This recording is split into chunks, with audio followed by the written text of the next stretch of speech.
Hello, and I am your loyal Hufflepuff, and today we are going to continue our reading in Shadow and Bone. This is the first book in the trilogy, which is titled Shadow and Bone, and is a Netflix series on Netflix titled Shadow and Bone.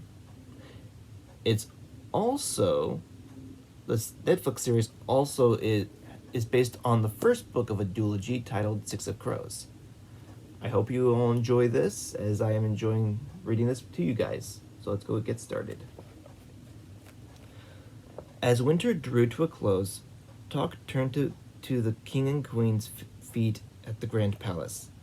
The Grisha summoners were expected to put on a demonstration of their powers to entertain the nobles, and much time was spent discussing who would perform and what would make the most impressive showing.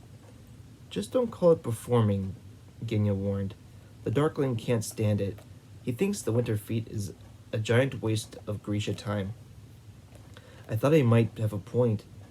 The material key workshops buzzed morning and night with orders from the palace for cloth and gems and fireworks. The summoners spent hours at the stone pavilions honing their demonstrations. Given that Ravka was at war and had been for over 100 years, it all seemed a little frivolous. Still, I hadn't been to many parties, and it was hard not to get caught up in the talk of silks and dances and flowers.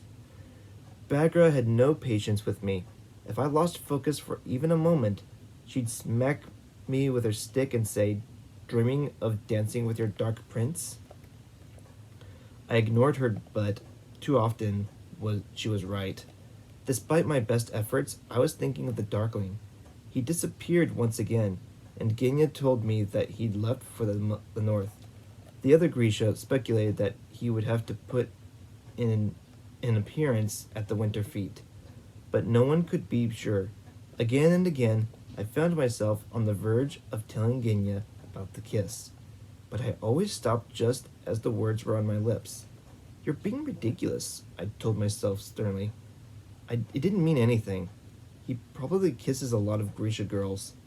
And why would the Darkling have any interest in you when there are people like Genya and Zoya around? But if all those things were true, I didn't want to know.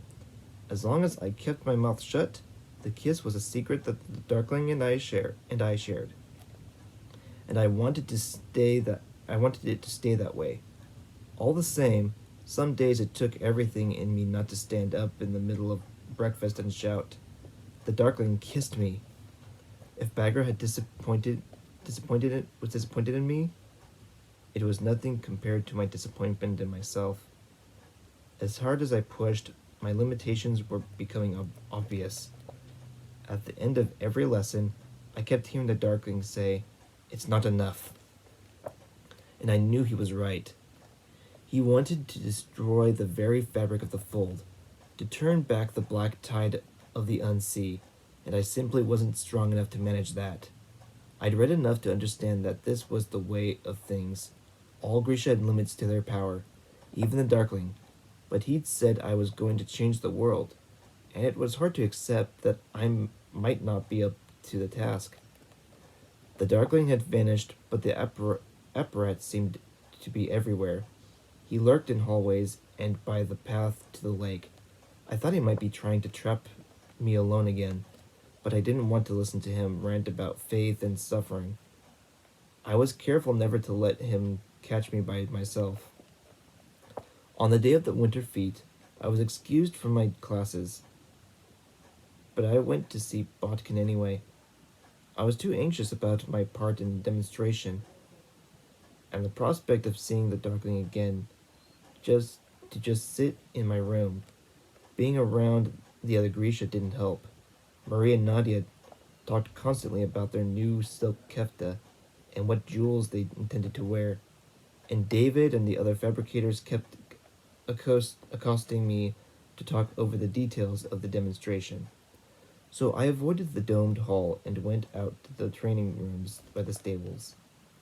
Botkin put me through my paces and made me drill using my mirrors. Without them, I was still pretty helpless against him.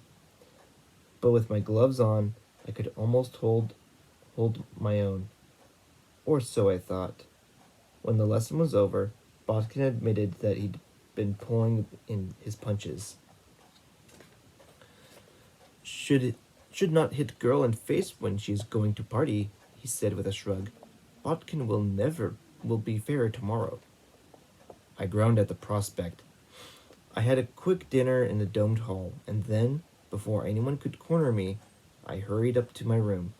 Already thinking of my beautiful sunken tub, the banya was fun, but I'd had my share of communal bathing in the army, and privacy was still a novelty to me. When I'd had a long, luxurious soak, I sat down by the windows to dry my hair and watched night fall over the lake. Soon the lamps lining the long drive to the palace would be lit as nobles arrived in their lavish coaches, each more ornate than the last. I felt a little prickle of excitement. A few months ago, I would have dreaded a night like this. A performance playing dress up with hundreds of beautiful people in their beautiful clothes. I was still nervous, but I thought it all might actually be fun. I looked at the little clock on the mantel and frowned. A servant was supposed to be delivering my new silk kefta, but if she didn't arrive soon, I was going to have to wear my old wool one or borrow something from Marie. Almost as soon as I had had the thought, a knock sounded at the door, but it was Genya, her tall frame swathed in cream silk, heavily embroidered in gold. Her red hair piled on her head to better display the massive diamonds dangling from her ears, and the graceful turn of her neck. Well, she said, turning this way and that. I loathe you, I said with a smile. I do look remarkable, she said, admiring herself in the mirror over the basin. You'd look even better with a little humility. I doubt that. Why aren't you dressed? She asked, taking a break from marveling at her own reflection to notice I was still in my robe. My kefta hasn't arrived. Oh, well, the fabricators have been a bit overwhelmed with the Queen's requests. I'm sure it will get here. Now sit down in front of the mirror so I can do your hair.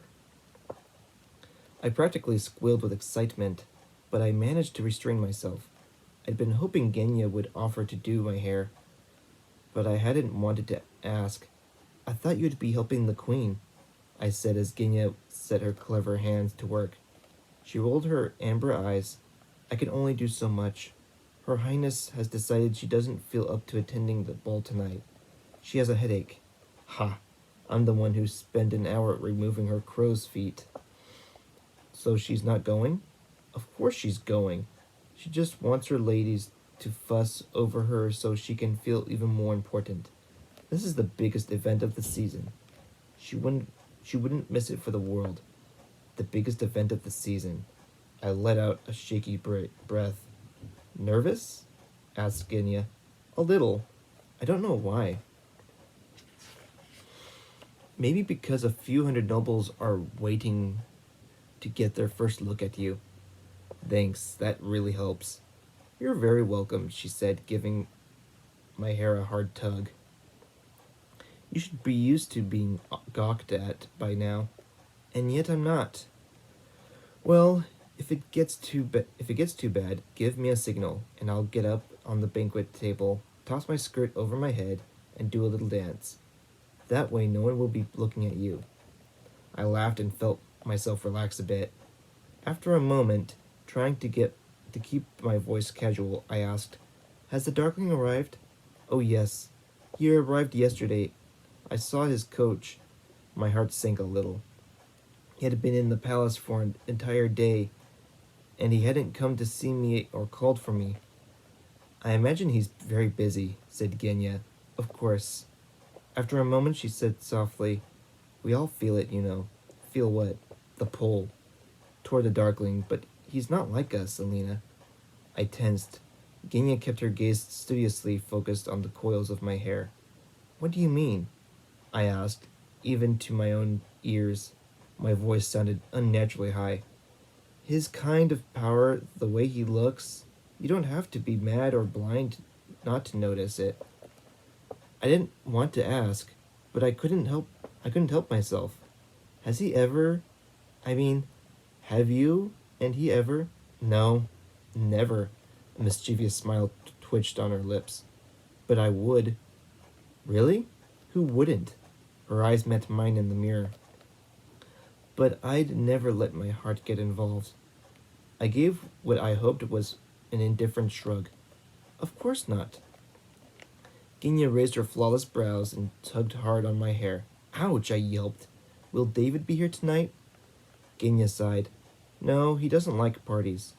But I did just happen to drop by the workrooms so he could get a peek at what he was missing. He barely looked at me. I doubt that, I said comfortingly. Genya twisted a final piece of my hair into place and secured it with a golden hairpin. There, she said triumphantly. She handed me a little mirror and turned me around so I could see her handiwork. Genya had piled half of my hair into an elaborate knot. The rest cascaded around my shoulders in shining waves. I beamed and gave her a quick hug. Thank you, I said. You're spectacular. A lot of good it does me, she grumbled.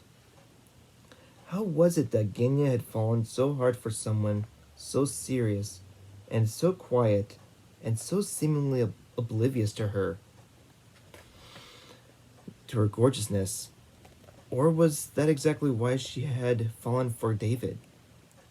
A knock at the door pulled me from my thoughts. I practically ran to open it. I felt a rush of relief when I saw two servants standing in the doorway, each carrying several boxes. Until that moment, I hadn't realized how worried I was about my kefta arriving. I laid the largest box on the bed and pulled off the lid. Genya squeaked, and I just stood there gaping at the contents. When I didn't move, she reached into the box and pulled out yards of rippling black silk. The sleeves and neckline were delicately embroidered in gold and glittered with tiny jet beads. Black, Genya whispered. His color. What did it mean? Look, she gasped. The neckline of the gown was laced with a black velvet ribbon, and from it hung a small golden charm, the sun in eclipse, the Darkling symbol. I bit my lip. This time, the Darkling had chosen to set me apart, and there was nothing I could do about it. I felt a little jab of resentment, but it was drowned by excitement. Had he chosen these colors for me before or after the night by the lake? Would he regret seeing me in them tonight? I couldn't think about that now, unless I wanted to go to the ball naked. I didn't have a lot of options. I stepped behind the screen and slipped into the new kefta. The silk felt cool on my skin as I fumbled with the tiny buttons. When I emerged, Genya broke into a huge grin. Oh, I knew you'd look good in black. She grabbed my arm. Come on. I don't even have my shoes on. Just come on. She pulled me down the hall, then threw open a door without knocking. Zoya shrieked. She was standing in the middle of her room in a kefta of midnight blue silk, a brush in her hand. Excuse us, announced Genya, but we have need of this chamber. Darkling's orders. Zoya's beautiful blue eyes slitted dangerously. If you think, she began, and then she caught sight of me. Her jaw dropped, and the blood drained from her face. Out, commanded Genya. Zoya snapped her mouth shut, but to my amazement, she left the room without another word. Genya slammed the door behind her. What are you doing? I asked dubiously. I thought it was important that you see yourself in a proper mirror, not that useless sliver of glass on your dressing table, she said. But mostly I wanted to see the look on her face when she saw you in the Darkling's color. I couldn't restrain my grin. That was pretty wonderful, wasn't it? Genya said dreamily. I turned to the mirror, but Genya grabbed me and sat me down at Zoya's dressing table. She started rooting around in the drawers. Genya, just wait. Aha! I knew she was dark. She was darkening her lashes. Genya pulled a little pot of black antimony from Zoya's drawer. Can you summon a little light for me to work with? I called a nice warm glow to help Genya see better, and I tried to be patient as she made me look up, down, left, and right. Perfect, she said when she was done. Oh, Alina, you look like quite the temptress. Right, I said, and snatched the mirror from her. But then I had to smile.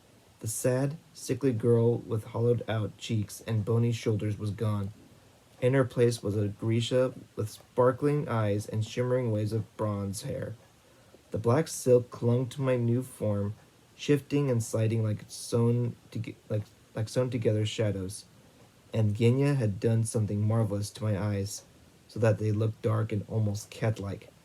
Jewelry! Shouted Genya, and we ran back to my room, passing Zoya seething in the hallway. Are you done? She snapped. For the moment, I said airily, and Genya gave a very unladylike snort.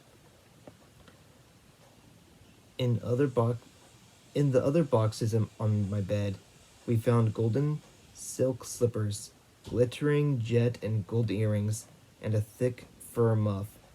When I was ready, I examined myself in the little mirror above the basin. I felt exotic and mysterious, like I was wearing some other, far more glamorous girl's clothes. I looked up to see Genya watching me with a troubled expression. What's wrong? I said, suddenly self-conscious again. Nothing, she said with a smile. You look beautiful, truly. But her smile faltered. She reached out and lifted the little golden charm at my neckline. Alina, the Darkling doesn't notice most of us. We're moments he'll forget in his long life. And I'm not sure that's such a bad thing. Just be careful. I stared at her baffled. Of what? Of powerful men. Genya, I asked before I could lose my nerve, what happened between you and the king? She examined the toes of her satin slippers. The king has his way with lots of servants, she said. Then she shrugged. At least I got a few jewels out of it. You don't mean that.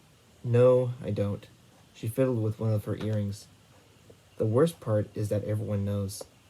I put my arm around her. They don't matter. You're worth all of them put together. She gave a weak imitation of her confident smile. Oh, I know that. The Darkling should have done something, I said.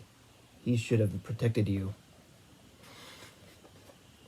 He has, Alina, more than you know. Besides, he's as much a slave to the whims of the king as the rest of us. At least for now. For now? She gave me a quick squeeze. Let's not dwell on depressing things tonight. Come on, she said, her gorgeous face breaking into a dazzling grin. I'm in desperate need of champagne. And with that, she glided serenely from the room. I wanted to say more to her. I wanted to ask her what she meant about the Darkling. I wanted to take a hammer to the king's head. But she was right. There would be plenty of time for trouble tomorrow. I took a last peek in the little mirror and hurried out into the hall, leaving my worries and Genya's warnings behind me. My black kefta caused quite a stir in the domed hall, as Marie and Nadia and a group of other Ethralki dressed in blue velvets and silks swarmed around me and Genya. Genya made to slip away, as she usually did, but I held fast to her arm. If I was wearing the Darkling's color, then I intended to take full advantage of it and have my friend by my side. You know I can't go into the ballroom with you. The Queen would have a fit, she whispered in my ear. Okay, but you can still walk over with me. Genya beamed. As we walked down the gravel path and into the wooded tunnel, I noticed that Sergei and several other heart-renders were keeping pace with us, and I realized that with a start that they were guarding us, or probably me. I supposed it made sense with all of the strangers on the palace grounds for the feat, but it was still disconcerting, a reminder that there were a lot of people in the world who wanted me dead. The grounds surrounding the Grand Palace had been lit up to showcase tables of actors and little troops of acrobats performing for wandering guests.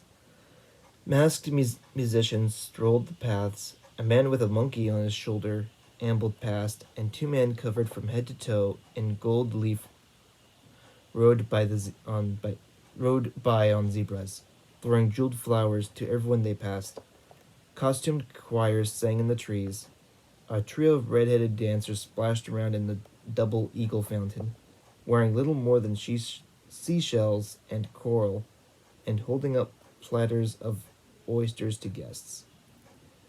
We had just started to climb the marble steps when a servant appeared with a message for Genya. She read the note and sighed. The queen's headache has miraculously disappeared, and she has decided to attend the ball after all.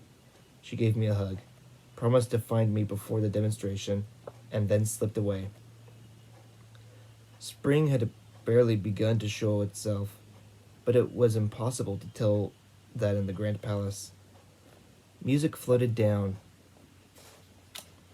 the marble hallways. The air felt curiously warm and was perfumed with the scent of thousands of white flowers, grown in Grisha hothouses. They covered tables and trailed down balustrades in thick clusters. Marie, Nadia, and I drifted through groups of nobles who pretended to ignore us but whispered as we passed by with the corporal guard. I held my head high and even smiled at one of the young noblemen standing by the entrance to the ballroom. I was surprised to see him blush and look down at his shoes. I glanced at Marie and Nadia to see if they had noticed, but they were gabbling about some of the dishes served to the nobles at dinner. Roasted lynx, salted peaches, burnt swan with saffron. I was glad that we'd eaten earlier.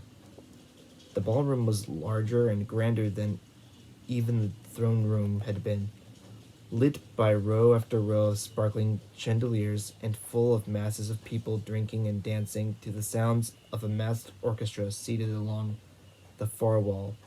The gowns, the jewels, the crystals dripping from the chandeliers, even the floor beneath our feet seemed to sparkle. And I wondered how much of it was fabricator craft. The Grisha themselves mingled and danced, but they were easy to pick out in their bold colors, purple, red, and midnight blue, glowing beneath the chandeliers like exotic flowers that had sprung up in some pale garden. The next hour passed in a blur. I was introduced to countless noblemen and their wives, high-ranking military officers, courtiers, and even some Grisha from noble households who had come as guests to the ball.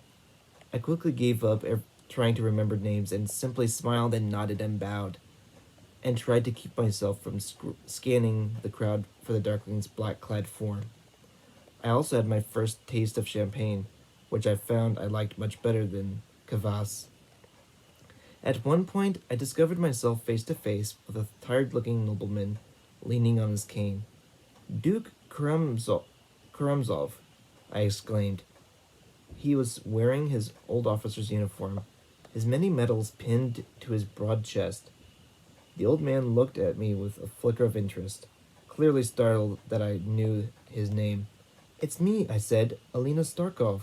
Yes, of course," he said with a faint smile. I had looked into his eyes. He didn't remember me at all. And why should he? I was just another orphan, and a very forgettable one at that. Still, I was surprised at how much it hurt. I made a polite conversation for as long as I had to, and then took the first opportunity to escape. I leaned against a pillar and grabbed another glass of champagne from a passing servant. The room felt uncomfortably warm. As I looked around, I suddenly felt very alone. I thought of Maul, and for the first time in weeks, my heart gave that old familiar twist. I wished he could be here. I wished he could be here to see this place. I wished he could see me in my silk kefta with gold in my hair. Mostly, I just wished that he was standing beside me. I pushed the thought away and took a big gulp of champagne. What difference did it make if some drunk old man didn't know me? I was glad he didn't recognize the scrawny, miserable little girl I'd been. I saw Genya gliding through the crowd toward me. Counts and dukes and wealthy merchants turned to stare at her as she passed, but she ignored them all. Don't waste your time, I wanted to tell them. Her heart belongs to a gangly fabricator who doesn't like parties. Time for the show, I mean the demonstration, she said when she reached me. Why are you all by yourself? I just needed to take a little break. Too much champagne? Maybe. Silly girl, she said, looping her arm through mine. There's no such thing as too much champagne, though your head will try to tell you otherwise tomorrow. She steered me through the crowd, gracefully dodging people who wanted to meet me or leer at her, until we'd made our way behind the stage that had been set up along the far wall of the ballroom. We stood by the orchestra and watched as a man dressed in an elaborate silver ensemble took to the stage to introduce the Grisha. The orchestra struck a dramatic chord, and the guests were soon gasping and applauding as Inferni sent arcs of flame shooting over the crowd, and squallers sent spires of glitter whirling about the room. They were joined by a large group of tide makers who, with the squaller's help, brought a massive wave crashing over the balcony to hover inches above the audience's heads. I saw hands reach up to touch the shining sheet of water. Then the Inferni raised their arms, and, with a hiss, the wave exploded into a swirling mass of mist. Hidden by the side of the stage, I had a sudden inspiration and sent light cascading through the mist, creating a rainbow that shimmered briefly in the air. Alina! I jumped. The light faltered and the rainbow disappeared. The Darkling was standing beside me. As usual, he wore a black kefta, though this one was made of raw silk and velvet. The candlelight gleamed off his dark hair. I swallowed and glanced around, but Genya had disappeared. Hello, I managed. Are you ready? I nodded, and he led me to the base of the steps leading to the platform. As the crowd applauded and the Grisha left the stage, Ivo punched my arm. Nice touch, Alina. That rainbow was perfect. I thanked him and then turned my attention to the crowd. Feeling suddenly nervous, I saw eager faces, the queen surrounded by her ladies, looking bored. Beside her, the king swayed on his throne, clearly well in his cups, the apparat at his side. If the royal princes had bothered to show up, they were nowhere to be seen. With a start, I realized the apparat was staring directly at me, and I looked quickly away. We waited at the as the orchestra began to play an ominous, escalating thrum, and the man in silver bounded onto the stage once again to introduce us. Suddenly, Ivan was beside us saying something in the Darkling's ear. I heard the Darkling reply, "Take them to the war room. I'll be there shortly." Ivan darted away, ignoring me completely. When the Darkling turned to me, he was smiling, his eyes alive with excitement. Whatever news he'd gotten had been good. A burst of applause signaled that it was time for us to take the stage. He took my arm and said, "Let's give the people what they want." I nodded, my throat dry as he led me up the steps and to the center of the stage. I heard eager buzzing from the crowd, looked out at their expectant faces. The Darkling gave me a short nod.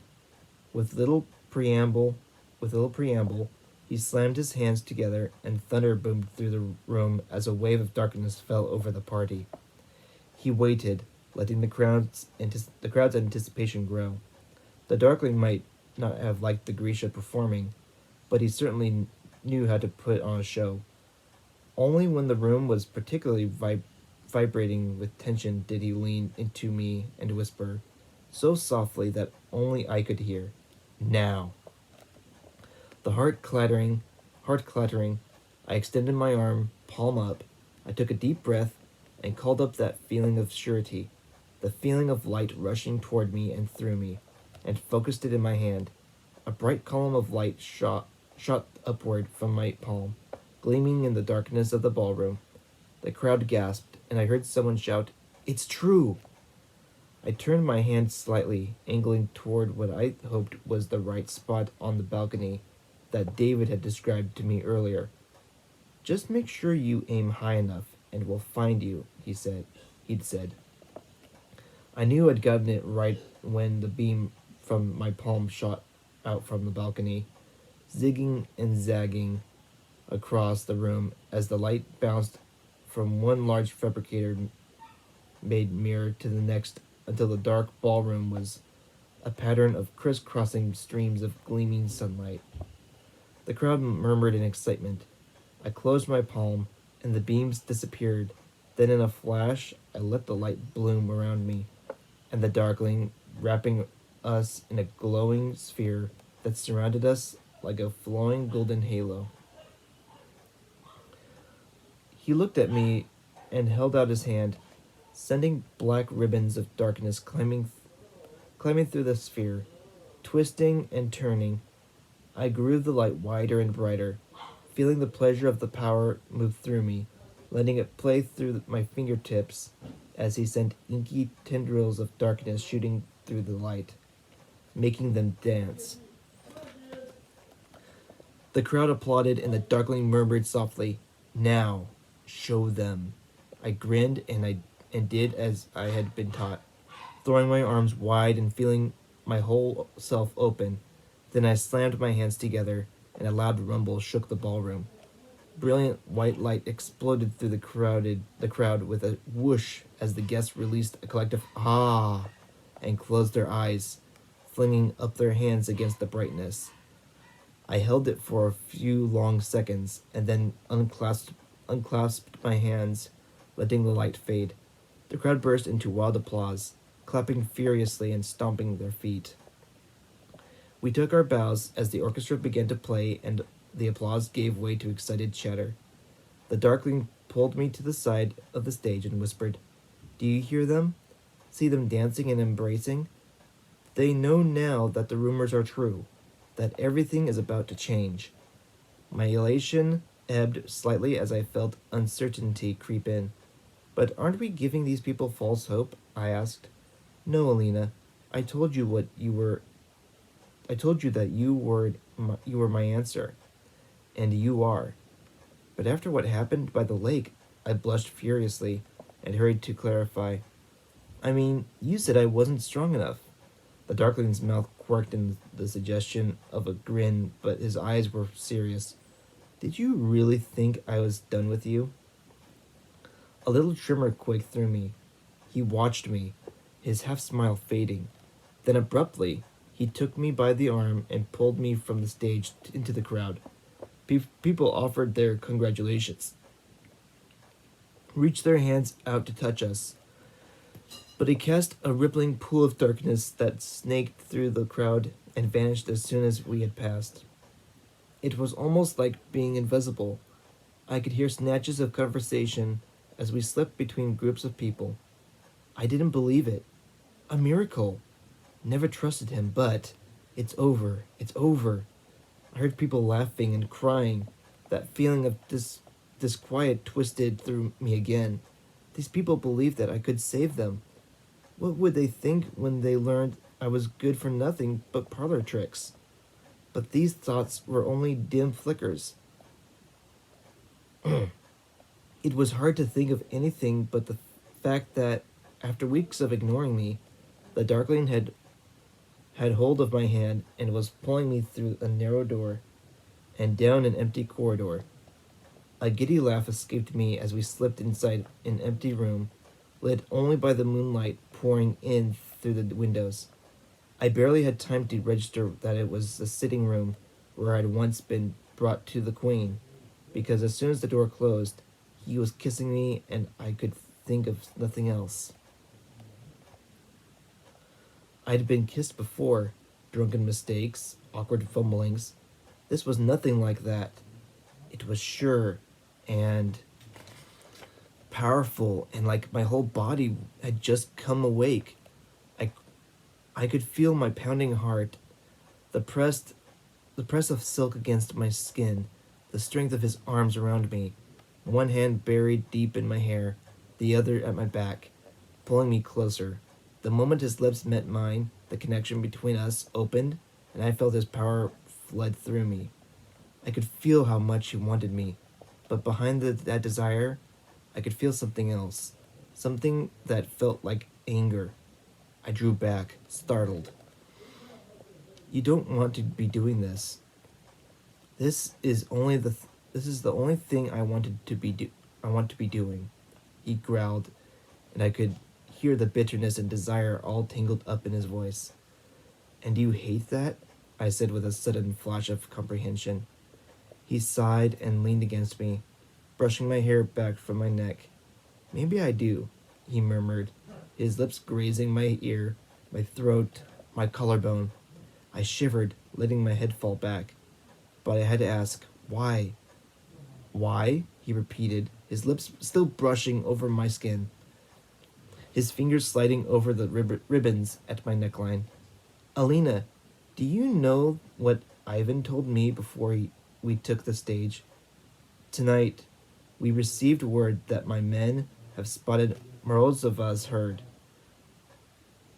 The key to the Shadowfold is finally within our grasp, and right now I should be in the war room, hearing their report. I should be planning our trip north, but I'm not. Am I? My mind had shut down, given itself over to the pleasure coursing through me, and the anticipation of where his next kiss would land. Am I? He repeated, and he nipped it at my neck. I gasped and shook my head, unable to think. He had me pushed up against the door now, his hips hard against mine. The problem with wanting, he whispered, his mouth trailing along my jaw until it hovered over my lips, is that it makes us weak. And then, at last, I thought I couldn't bear it any longer. He brought his mouth down on mine. His kiss was harder this time, laced with anger. I could feel lingering inside him. I didn't care. I didn't care that he'd ignored me, or that he confused me, or about any of Genya's vague warnings. He'd found the stag. He'd been right about me. He'd been right about everything. His hand slid down to my hip.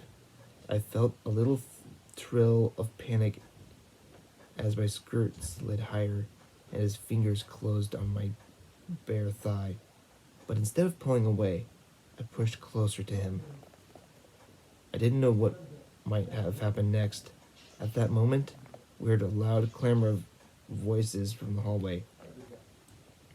A group of very noisy, very drunk people were careening down the corridor, and someone bumped heavily into the door, rattling the handle. We froze. The Darkling shoved his shoulder against the door so that it wouldn't open, and the group moved on, shouting and laughing. In the silence that followed, we stared at each other. Then he sighed and dropped his hand, letting the silk of my skirts fall back into place. I should go, he murmured. Ivan and the others are waiting for me. I nodded, not trusting myself to speak. He stepped away from me. I moved aside, and he opened the door a crack, glancing down the hallway to make sure it was empty. I won't return to the party, he said, but you should, at least for a while. I nodded again. I was suddenly acutely aware of the fact that I was standing in a dark room with a near stranger, and that only a few moments before I nearly had my skirts around around my waist. Anakuya's stern face appeared in my mind, lecturing me about the foolish mistakes of peasant girls, and I flushed with embarrassment. The Darkling slipped through the doorway, but then he turned back to me. "Alina," he said. I could see that he was fighting with himself. "Can I come to you tonight?" I hesitated. I knew if I said yes, there would be no turning back. My skin still burned where he touched me, but the excitement of the moment was melting away, and a bit of sense was returning. I wasn't sure of what I wanted. I wasn't sure of anything anymore. I waited too long. We heard more voices coming down the hall. The Darkling pulled the door shut, striding out into the hallway as I stepped back into the darkness. I waited nervously, trying to think of an excuse for why I might be hiding in an empty room. The voices passed, and I let out a long, shuddering breath. I hadn't had a chance to say yes or no to the Darkling. Would he come anyway? Did I want him to? My mind was whirring. I had to set myself to rights and get back to the party. The Darkling could just disappear, but I didn't have that luxury. I peeked out into the corridor and then hurried back to the ballroom, stopping to check my appearance in one of the gilt mirrors. It wasn't as bad as I had feared. My cheeks were flushed, my lips a bit bruised looking, but there was nothing I could do about that. I smoothed my hair and straightened my kefta. As I was about to enter the ballroom, I heard a door open at the other end of the hallway. The apparat was hurrying toward me, his Buron robes flapping behind me. "Oh, please, not now. Alina," he called. I have to get back to the ball," I said cheerily and turned away from him. "I must speak with you. Things are moving far more quickly than—" I slipped back into the party with what I hoped was a serene expression. Almost instantly, I was surrounded by nobles, hoping to meet me and congratulate me on the demonstration. Sergei hurried over to me with my other heart-rendered guards, murmuring apologies for losing me in the crowd. Glancing over my shoulder, I was relieved to see the apparat's ragged form swallowed by a tide of partygoers. I did my best to make polite conversation and to answer the questions that the guests asked. One woman had tears in her eyes and asked me to bless her. I had no idea what to do, so I patted her hand in what I hoped was a reassuring manner. All I wanted was to be alone to think, to sort through the confused mess of emotions in my head. The champagne wasn't helping. As one group of guests moved off to be replaced by another, I recognized the long, melancholy face of the Corporal Key, who had ridden with me and Ivan in Darkling's coach and helped to fight off the Verdun assassins. I scrambled to remember his name. He came to my rescue, bowing deeply and saying, "Fyodor Kaminsky." "Forgive me," I said. "It's been a long night." "I can only imagine." "I hope not," I thought with a twinge of embarrassment. "It seems the Darkling was right after all," he said with a smile. "Pardon?" I squeaked. "You were so certain that you couldn't possibly be Grisha." I returned his grin. I tried to make a habit of getting things hopelessly wrong. Fyodor barely had time to tell me of his new assignment near the southern border before he was swept away by another wave of impatient guests waiting to get their moment with the Sun Summoner. I hadn't even thanked him for protecting my life that day in the glen. I managed to keep talking and smiling for about an hour, but as soon as I had a free moment, I told my guards that I wanted to leave and made a beeline for the doors. The instant I was outside, I felt better. The night air was blessedly cold, the stars bright in the sky. I took a deep breath. I felt giddy and exhausted, and my thoughts seemed to keep bouncing from excitement to anxiety and back again. If the Darkling came to my room tonight, what would it mean? The idea of being his scent, being being the idea of being his sent a little jolt through me. I didn't think he was in love with me, and I had no idea what I felt for him. But he wanted me, and maybe that was enough. I shook my head, trying to make sense of everything. The Darkling's men had found the stag. I should be thinking about that, about my destiny, about the fact that I would have to kill an ancient creature, about the power it would give me and the responsibility of that. But all I could think about was his hands on my hips, his lips on my neck, the lean, hard feel of him in the dark. I took another deep breath of night air. The sensible thing would be to lock my door and go to sleep, but I wasn't sure I wanted to be sensible. When we arrived at the little palace, Sergei and the others left me to return to the ball. The domed hall was silent. The fires in its tile ovens banked, its lamps glowing low and golden. Just as I was about to pass through the doorway to the main staircase, the carved doors behind the Darkling's table opened. Hurriedly, I stepped into the shadows. I didn't want the Darkling to know I'd left the party early, and I wasn't ready to see him yet anyway. But it was just a group of soldiers crossing through the entry hall on their way out of the little palace. I wondered if they were the men who had come to report on the location of the stag. As the light from one of the lamps fell on the last soldier of the group, my heart nearly stopped. Maul! When he turned around, I thought I might dissolve from happiness at the sight of his familiar face. Somewhere in the back of my mind I registered his grim expression, but it was lost in the sheer joy I felt. I sprinted across the hall and threw my arms around him, nearly knocking him off his feet. He steadied himself and then pulled my arms from around his neck as he glanced at the other soldiers who had stopped to watch us. I knew I'd probably embarrassed him, but I just didn't care. I was bouncing on the balls of my feet, practically dancing with happiness. Go on, he said to them. I'll catch up to you. A few eyebrows were raised, but the soldiers disappeared through the main entrance, leaving us alone. I opened my mouth to speak, but I wasn't sure where to begin. So I settled for the first thing that came to mind. What are you doing here?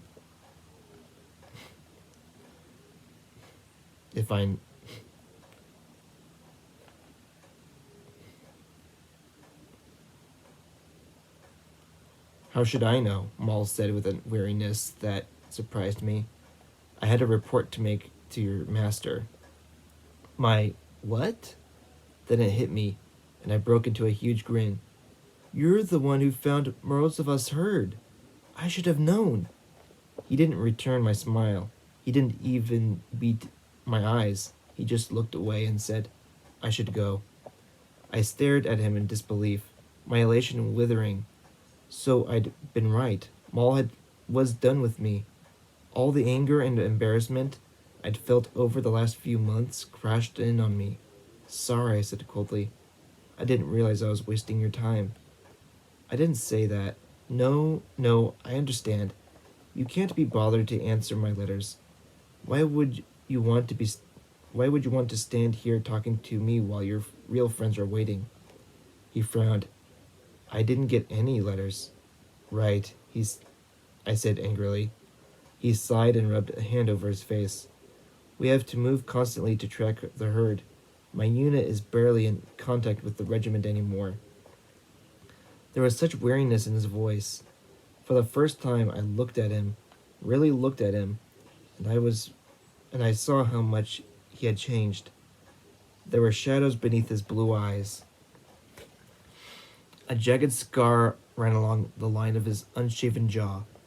He was still Maul, but there was something harder about him, something cold and unfamiliar.